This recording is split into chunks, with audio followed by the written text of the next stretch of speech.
Hey YouTube fam, I'm so sorry it's been a minute. A lot of things have been happening. I've graduated, I've moved. As you can see, the background is different. I've assumed a new role at my job as a full-time ultrasonographer, so there's a lot going on. But what I wanted to do today was tell you how I passed my abdomen registry the first time. So maybe you're feeling overwhelmed, you don't know where to start. Well, the first thing I would suggest is that you look at the ARDMS website to see the exam content outline. It provides both a summary outline and a detailed outline. For example, you want to know your anatomy and your pathology. That's well over 50% of the exam. I want to say like 70 or so percent of the exam. And then you also want to know about clinical care practices, and of course, they're going to throw in some physics. That you're never going to get away from that.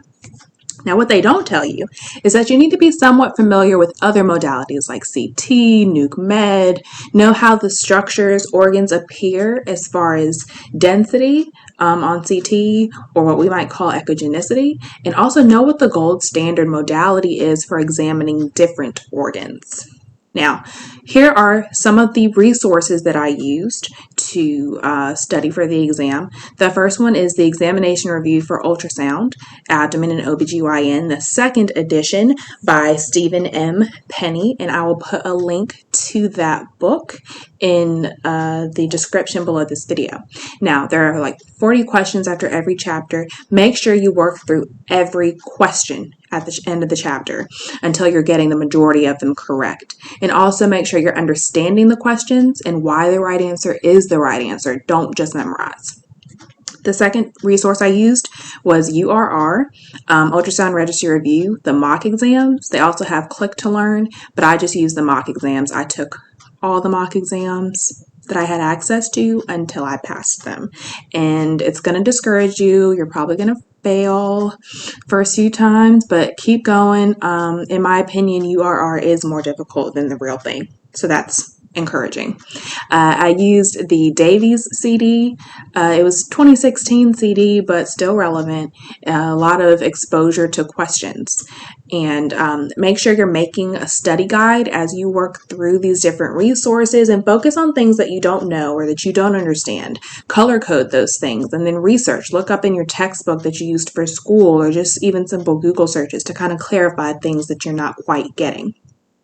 What you want to do for this exam is learn how to answer questions and expose yourself to as many questions as possible. Break them apart, figure out exactly what it's asking, and select the best answer, especially when it comes to case studies. I had quite a few case studies on my exam, but you want to know different symptoms if for like itises, like cholecystitis. You want to know what we're looking for when someone presents with symptoms of cancer.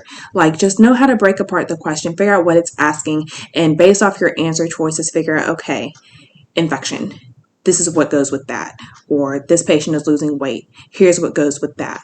And try to eliminate some of your answer choices. And a lot of times you can get it down to 2, and then you just got to pick the best one from there.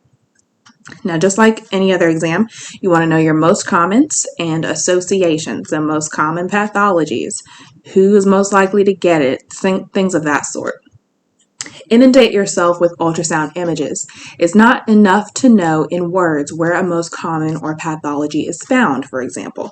Be able to identify it on ultrasound. This goes back to knowing your anatomy, which is a big bulk of the exam. For example, your portal triad. You know you got your portal vein, your hepatic artery, and your CVD. But can you show me on ultrasound which vessel each of those is? It's not going to be that simple, but you get the idea. And then lastly, give yourself enough time to study. At least a month and a half is my recommendation. And I also suggest that you pick a date and you stick to it instead of just moving it back and moving it back. Just make a schedule, motivate yourself, stick to your plan, and you're going to do great. Good luck.